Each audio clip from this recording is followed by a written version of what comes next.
Hi friends, welcome to my channel. ఇక అహల్య ఇంట్లో నుంచి వెళ్లిపోయింది అన్న నిజం తెలిసిన బంగారాజు అయితే అహల్య కోసం అంతా వెతుకుతూ ఉంటాడు. ఇక ఎంత వెతికినా అహల్య కనిపించకపోయేసరికి బాధగా రోడ్డు పక్కన ఒక ప్లేస్ లో అయితే బాధగా కూర్చుని ఉంటాడు. ఇక అప్పుడే బంగారాజు ఇలా అనుకుంటూ ఉంటాడు, ఇప్పుడే ఎలాగైనా సరే గౌతమ్ బాబుకి అహల్య ఇంటి నుంచి వెళ్లిపోయింది అన్న నిజం చెప్పేయాలి అని గౌతమ్ కి అయితే కాల్ చేస్తూ ఉంటాడు బంగారాజు. ఇక అప్పుడే గౌతమ్ తన రూమ్ లో అయితే కూర్చుని ఏదో ఫైల్స్ అవి చూసుకుంటూ, ఏంటి బంగారాజు గారు ఇప్పుడు కాల్ చేస్తున్నారు అని, చెప్పండి రాజుగారు ఏంటి ఈ టైంలో కాల్ చేశారు అని అయితే అడుగుతూ ఉంటాడు. ఇక అప్పుడు బంగారాజు, గౌతమ్ బాబు, అహల్య మిమ్మల్ని బాబుని ఇంటిని వదిలేసి ఇంట్లో నుంచి వెళ్లిపోయింది.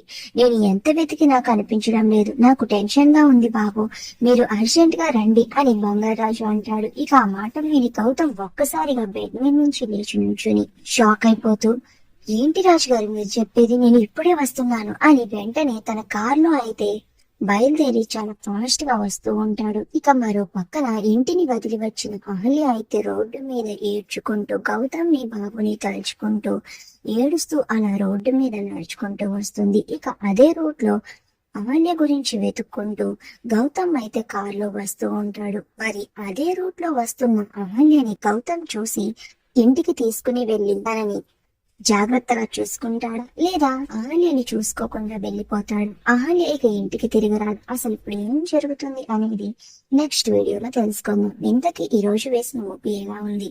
ఇలాంటి మంచి మంచి ముగ్గుల కోసం ఇప్పుడే మన మోక్ష రంగోలి ఛానల్ ని సబ్స్క్రైబ్ చేసుకోండి. Thank you for watching.